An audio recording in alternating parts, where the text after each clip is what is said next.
దేవుడు గొప్పవాడండి. మొదటి యోహాను పత్రిక 4:4 లోకములో ఉన్నవాడి కన్నా నీలో ఉన్నవాడు గొప్పవాడు. లోకములో ఉన్నవాడు మిమ్మల్ని సమస్యలో పెడతాడు. మీలో ఉన్నవాడు మీరేమైనా తప్పు చేస్తే ఏడుస్తూ ఉంటాడు. మీరు గాన ఆయన్ని తెలుసుకుంటే ఆయన సంతోషపడతాడు.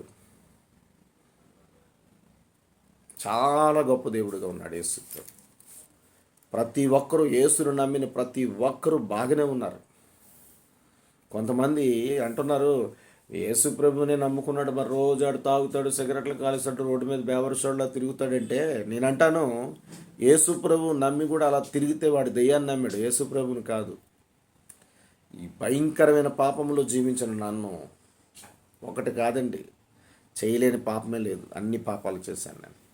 మరి నన్ను మార్చాడు యేసు ప్రభు ఒక్కడే, నన్ను మార్చాడు. నన్ను చూడండి, యథార్థంగా యేసు ప్రభు ఉన్నాడని చెప్తున్నాను. ఆయన గొప్ప దేవుడు, ఆయన దగ్గరే నీలో మార్పు.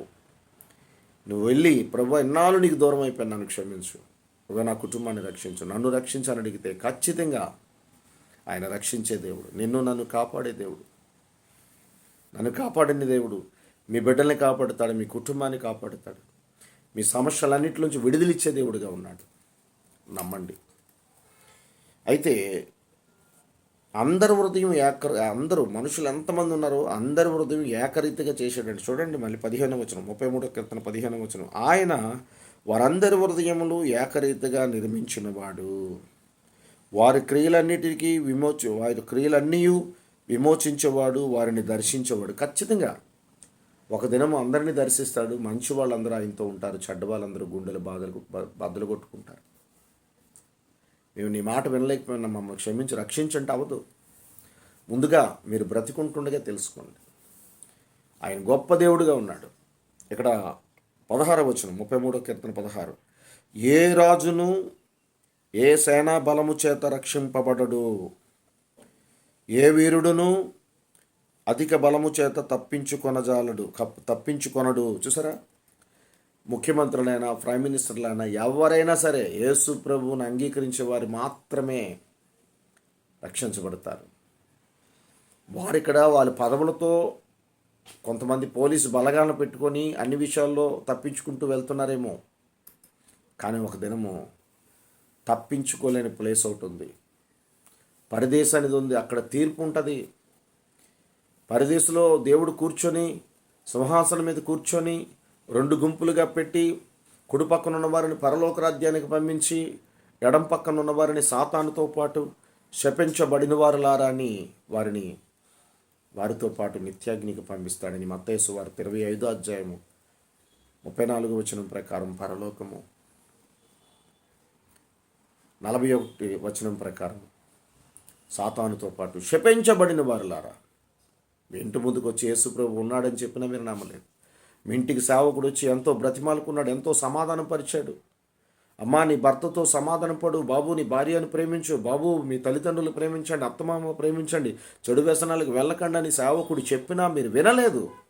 అందుకే సాతాను ఆలోచనలతో పాపముతో నిండిపోయారు కనుక వాడికిచ్చిన అగ్ని, వాడుకున్న దేవదూతలు ఉన్నాయంటే వాడితో పాటు కొంతమంది పడిపోయారు. వారికి సాతానికి శిక్ష ఉంది, కొన్ని దురాత్మ శక్తులకి శిక్ష ఉంది. ఆ శిక్షలో మీరు కూడా వెళ్ళిపోండి, వారు కూడా మీరు వెళ్ళిపోండి అంటున్నాడు.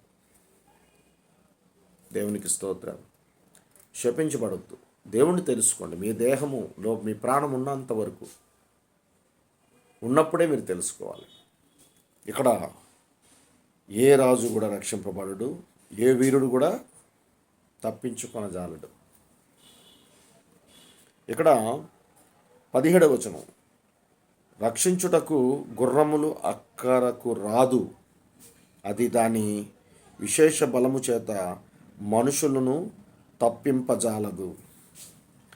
వారి ప్రాణములు మరణము నుండి తప్పించుటకు, కరువులో వారిని సజీవులుగా కాపాడుటకును యెహోవా దృష్టి ఆయన యందు భయభక్తుల గలవారి మీదను ఆయన కృప కొరకు కనిపెట్టేవారి మీదను నిలిచి ఉన్నదే. అది దేవుని మీద ఎవరైతే భయభక్తులతో ఉన్నారో వారిని మాత్రమే కాపాడుతాడు. వారి కరువులన్నిటిలో, సమస్యలన్నిటిలో విడుదలిచ్చే దేవుడిగా ఉన్నాడు. ఖచ్చితంగా మీరు తెలుసుకోండి. ఈ మంచి మాటలు దేవుడు దీవించునుగాక. ఎంతమంది యేసు ప్రభువుని తెలుసుకోలేకపోతున్నారు? ఎన్ని సమస్యలు ఉన్నాయో తల్లి నీకు, నేనైతే ఒకటైతే చెప్పగలుగుతున్నాను. నీకు ఏ సమస్యలున్నా సరే తల్లి, బ్రదర్, మీకు ఏ సమస్యలున్నా, ఏ బాధలున్నా సరే, ఎంతోమంది ఎన్నో రకాలుగా మీకు చెప్పారు, ఎక్కడికి వెళ్ళినా ప్రయోజనము లేదు.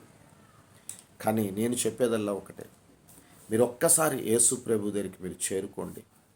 ఒక్కసారి యేసు ప్రభు దగ్గర మీరు చేరుకొని మీ సమస్య అంతా ఆయన దగ్గర పెట్టండి. ఆయన రక్షించే దేవుడా, కాపాడే దేవుడు, ఆయన రక్షించే దేవుడని నువ్వు ఒక దినము సాక్ష్యం చెప్తావు. నన్ను కాపాడే దేవుడు, నా ప్రాణం అనారోగ్యం నుంచి విడుదలిచ్చే దేవుడు, ఆర్థికంగా కరువు నుంచి విడుదలిచ్చే దేవుడు, ప్రతి శత్రువుల నుంచి నాకు రక్షించే దేవుడు అని నువ్వు ఒక దినము సాక్ష్యం చెప్తావు.